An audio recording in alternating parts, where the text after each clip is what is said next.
before we took our private equity deal, I was probably 100 pounds.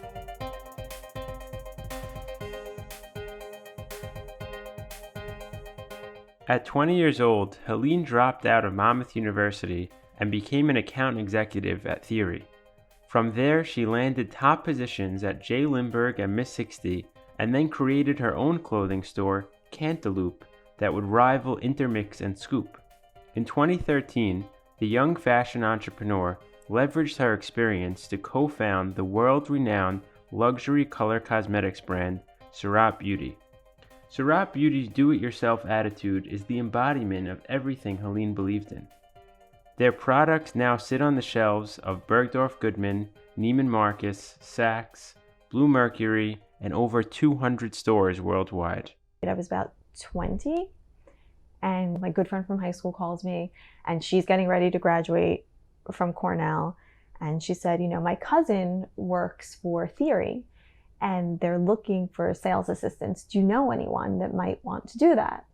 And I was like, you know, I don't really know anyone, but maybe I'll go interview. So I don't know why I decided to, but I went and I interviewed and I got that job. And so that was my first, you know, real corporate job. What was your role at Theory? So I was an account executive there.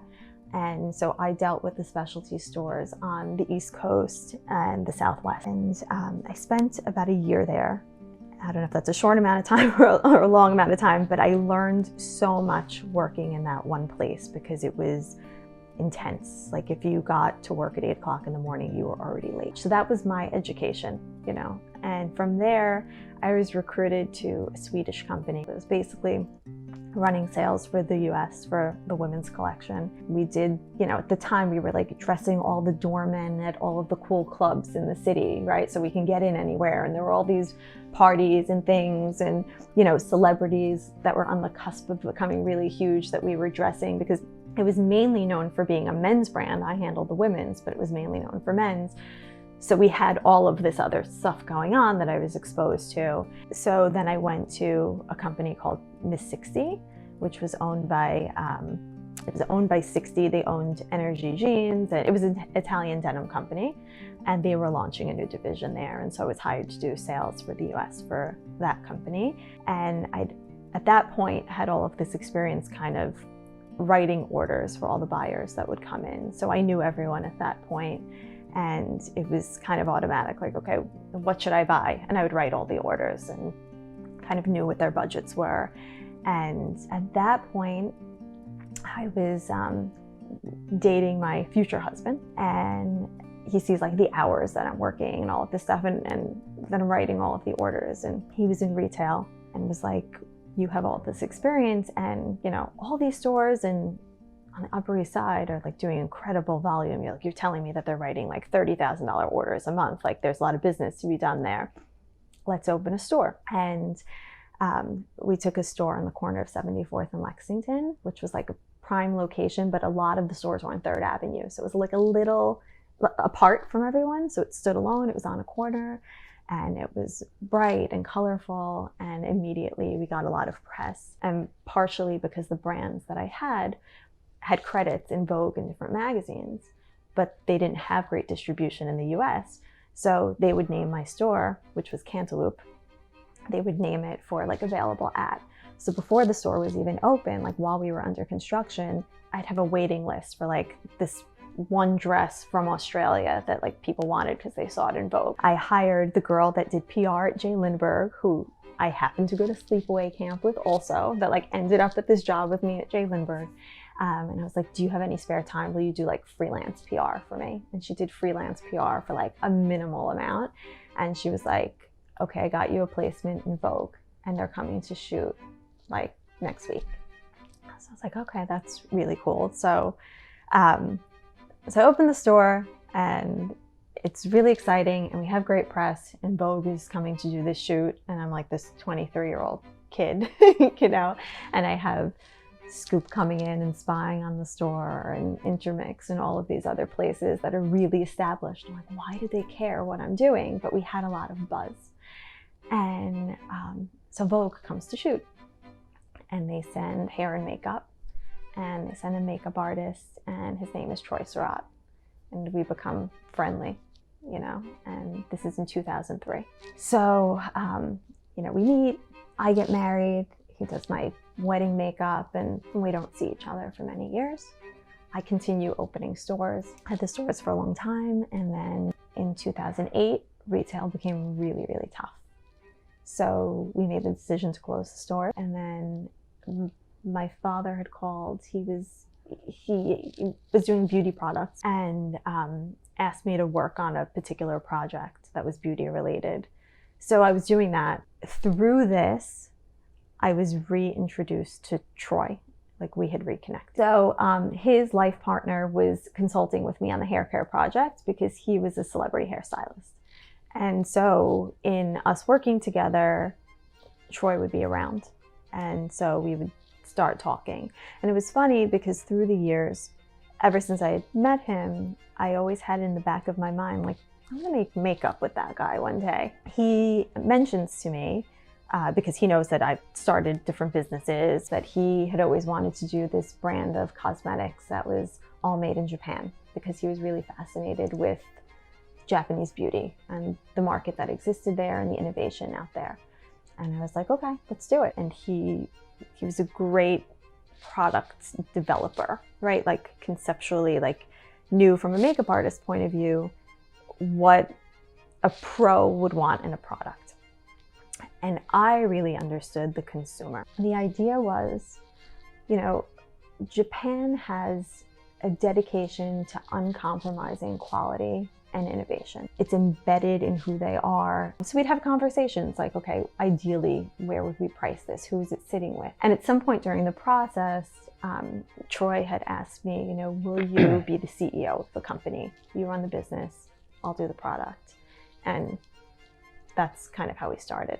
Someone at Barneys heard that we were working on something, that there was a brand coming. And this is a shopper at Barneys in the beauty department. He would buy all of the products. So the people that worked there knew him from coming in and shopping in the store. And he had told someone, like, I'm working on something. So she told someone that was a higher up there, and they called us in.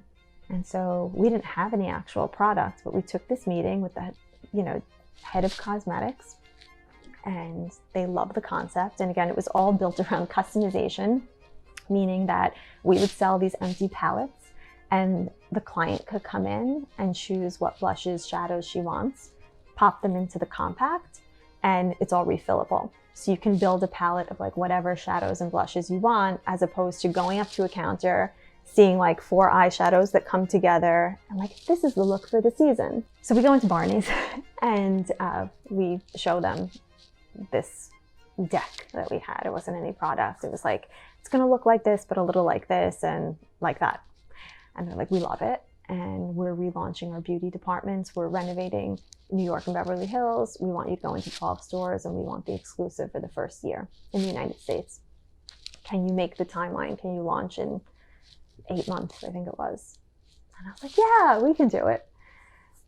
And we went up to Fred's and had a coffee and looked at each other, and we said, how are we going to do this? It's a $1 million project. It's like minimum. And they just kind of looked at me, and I was like, okay, so we'll raise $1 million. And we had committed to Barneys, and I had to figure it out. Then a girl that was helping us on our packaging had said, oh, my husband's friend works in finance, and I think he invests in some things. Like, why don't you go meet him? And he loved the pitch, and he said, we do this meeting, once a month where we invite entrepreneurs to come in and like, kind of like Shark Tank, right? But it's like all these finance guys, like 20 guys having pizza, like very casually after work.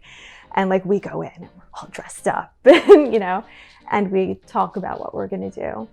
And apparently we left the room, and every guy in the room was like, out of all the brands we've seen, that one's gonna make it. So I think the first round, we raised the $1 million, and I think we had 6 or 7 guys that were invested at different levels. So we raised the money, we got the business off the ground, we have all the products shipped from Japan. We didn't have time to carton it in Japan because we were gonna miss the deadline. And Barneys sold like a 3-month supply in the first 2 weeks. And then everyone started calling. So Sephora, Mecca in Australia, Liberty of London, Harrods, like everyone. And so we would just do meetings. That's how it really started. They saw your product So at everyone Barneys? saw it at Barneys, which was part of the strategy, right? It was like, launch here. Like where's the place that does the brand discovery? It was Barneys. So we knew that every buyer in the world would be walking through that department, particularly when they relaunched their beauty department. Like all eyes were in the store. And like, oh, what's this brand? So we went from there. We couldn't open anyone in the US for the first year because of our exclusive. And we opened Liberty in London, which was also an amazing partner, a great store, also a place of discovery. So you had other buyers from other countries coming through there. You're still in your first year. Yeah. We were 3 people and then like a couple of interns at that point, operating at a level of like brands that had been in business for 30 years. Then we opened Sephora, which was like, Sephora is the dream, right? It was a huge financial undertaking. We had to go out and raise more money. And so we raised like $2.5 million the second round. So it was, again, while we're finishing up like the first year of business, we're now going into fundraising mode again, which is very, very taxing and could be disheartening at times. I mean, it was just a complex period of time, but we raised it, and that gave us the funds to go ahead and open Sephora. And then in year 3, we were having significant cash flow issues. And at that point, a lot of private equity firms were reaching out to us just in general because they were watching what we were doing. We met with a lot of people, and eventually we did take a deal, and it turned out to be, you know, I didn't realize it at the time, but an ideal situation for me personally. I was at the point where I really was gonna step back. I had had 2 more children, so I have 4 kids. I was commuting from New Jersey several times a week, and it was hard. It was hard to have the responsibility of investors' money, retailers' expectations, manufacturers' expectations. I was waking up in the morning, like checking bank accounts, checking receivables, like chasing retailers for money, making products, dealing with all of our people in the field. It's like, to say full-time job is an understatement. And I was tired. And so I said, you know, maybe it's good for someone else to come in, and I'll still be involved, but I don't need to be like in the power position anymore. Like, it's okay. But everyone knows. You took a deal with a private equity firm? I took a deal with private equity. They did not, it was not a complete buyout. They bought majority of the company, infused us with growth capital, and we have a fairly distinguished board of directors that we answer to, but they work, you know, very closely with us on growing the brand. And yeah. That was in 2017? So that was at the end of 2017.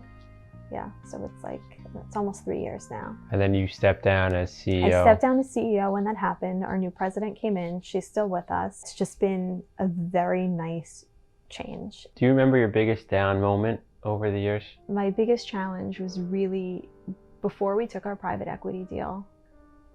I was probably 100 pounds, and I was working like at really a ridiculous rate. I was super stressed out. There was a lot of tension, you know, in the partnership of the business. I was trying to make everyone happy. I felt like I couldn't make anyone happy.